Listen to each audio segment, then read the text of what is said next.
சென்னை பெரம்பூரில் 10 ரூபாய் குளிர்பானம் தயாரித்து விற்பனை செய்த வீட்டில் உணவு பாதுகாப்பு அதிகாரிகள் சோதனை நடத்தி சீல் வைத்தனர். பெரம்பூர் புழல் முருகேசன் தெருவில் உள்ள ஒரு வீட்டில் உணவு பாதுகாப்புத்துறை அலுவலர் சதீஷ்குமார் தலைமையிலான அதிகாரிகள் சோதனை நடத்தினர்.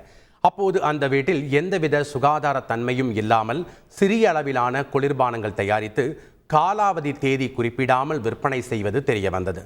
அங்கிருந்து மூலப்பொருட்களை கைப்பற்றி ஆய்வுக்கு அனுப்பிய அதிகாரிகள் அந்த இடத்திற்கு சீல் வைக்க நடவடிக்கை மேற்கொண்டனர்.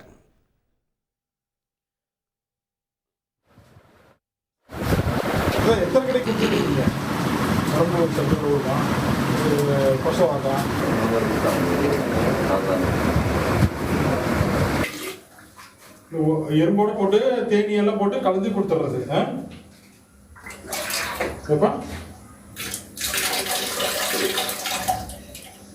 இதுக்கு உண்டான சிறப்புங்க.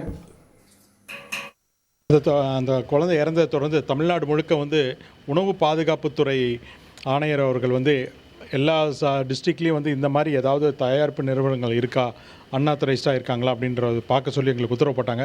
அதை பேஸ் பண்ணி நம்ம சென்னை முழுக்க இன்றைக்கி அந்த கம்பெனியோட பாட்டில்ஸ் எல்லாம் எங்கெங்கெல்லாம் சப்ளை பண்ணியிருக்காங்க அப்படின்றது மாதிரி நாங்கள் தேடிட்டு இருந்தோம். ஸோ அப்படி தேடிட்டு இருக்கும்பொழுது இந்த இடத்துல இந்த அன்ஆத்தரைஸ்டாக பார்த்திங்கன்னா இந்த 10 ரூபா பேக்கெட்டில் போட்டு விற்றுக்கிட்டு இருந்திருக்காங்க. சார் அவங்க ரொம்ப நாளாகவே இது விற்றுட்டு இருந்திருக்காங்க. ஸோ அது இந்த மாதிரி மெத்தடில் அவங்க ஆக்சுவலாக பண்ணக்கூடாது. இது எல்லாம் இன்றைக்கி கைப்பற்றியிருக்கோம். ஸோ இது குழந்தைங்க கைக்கு போகாமல் இது நாங்கள் தடுத்திருக்கோம் உணவு பாதுகாப்பு துறையில்.